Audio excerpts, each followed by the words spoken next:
Nolan, good to see you. A fun one today. 5 things to consider before relocating in retirement. Retirement offers an opportunity for new beginnings and adventures. Maybe that means moving to the beach or the mountains. Maybe it means moving closer to family. But before you move, first consider number one, the cost of living, which is essential when you're trying to determine if your savings will last.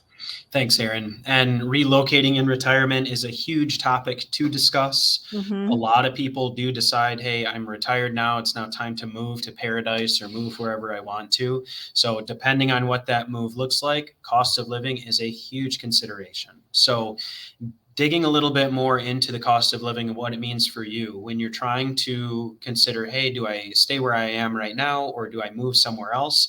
There are a lot of factors to consider. First of all, you always have your normal cost of living, cell phone, groceries, things like that. Maybe those don't vary too much place to place, but there are some other things like taxes or insurance or things like that that maybe we'll get into a little bit more. But Hmm. these are all your costs of living and how it gets adjusted whenever you move somewhere. So it's not Right. always how much is the house, how much is the condo I'm moving into. It's a lot more what's the ongoing cost of this move and can I afford it over a 30 or 35-year time frame. Right. It's such an important part of the calculation. Yep. Number two, healthcare access and quality, which becomes increasingly important and expensive as we age. Exactly. And healthcare, most times Medicare for retirees. A lot of times Medicare plans are meant to traverse multiple states or meant to go nationwide or at least in the contingent 48 United States. So always know your plan and then look at the place that you're moving to and try and determine what with your healthcare you want to keep. Do you want to keep your doctors? Do you want to keep the network? Do you want to keep costs the same and you're ambivalent on the network? You can see on this chart, we in Michigan, we have some pretty good health insurance. We're ranked, Right. pretty high in the United States, but a lot of people like to move to like southern states, stay warmer, things like that. You go southeast, you typically have a little bit poorer health insurance on average. Hmm. It's how that tends to go. It's neither here nor there. Just make sure that you plan for it. Right. Number three, of course, your social support network. If you move, you may be leaving behind friends and your support system. Yeah, your friends, your support system, and you may be somebody else's support system. Mhm. Not to say that that means that you need to stay back home, but some things that may keep you back home, kids, grandkids, or parents of your own. If you're moving out of state in retirement and you have elderly parents, you may be the one responsible, or you may be partially responsible for the care of those people. So, understanding how often you might need to come back and visit home, or what those expectations are, or how you need to care for the people that you may leave behind. Again, just make sure that you plan for it. So, Mhm. that's kind of more of an emotional hurdle than some of the financial ones that we'll talk about.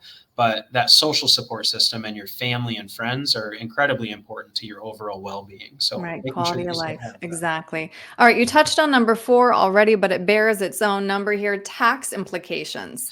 Tax implications, a little bit less income tax for your retirement assets, but sometimes, but a little bit more taxes for property, real estate, the places that you're moving to, and how that might vary.